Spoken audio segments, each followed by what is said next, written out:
Tongling,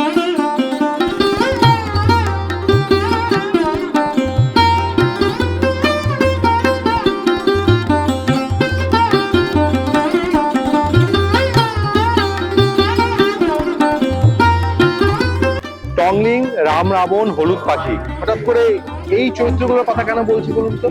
হ্যাঁ, ঠিকই ধরেছেন, লীলা মজুমদারের সম্পূর্ণ জগৎ কিন্তু এবার ফুটে উঠবে কাশী বোস লেনের দুর্গাপুজোয়।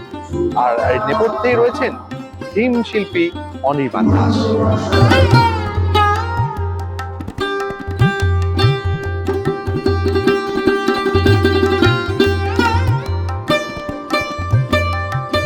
মানে লীলা মজুমদারের ক্যারেক্টার গুলো রয়েছে সেগুলোকে জীবন্ত করার চেষ্টা হয়েছে।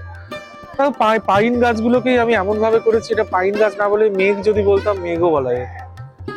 তো ফর্মটাকে একটু গুলে গুলে গেছে রংগুলো আর কি, এরকম ভাবে করার চেষ্টা। কিশোর সাহিত্য যারা ভালোবাসেন তাদের কাছে লীলা মজুমদার, বাংলার কিশোর সাহিত্য যারা ভালোবাসেন তাদের কাছে লীলা মজুমদার একটা বিশেষ নাম। তো আমি এখানে লক্ষ্য করে দেখেছি মানে কিশোরীরা এবং ছোটরা খুব পছন্দ করছে পুজোকে, এবং বড়রাও করছে। তাদের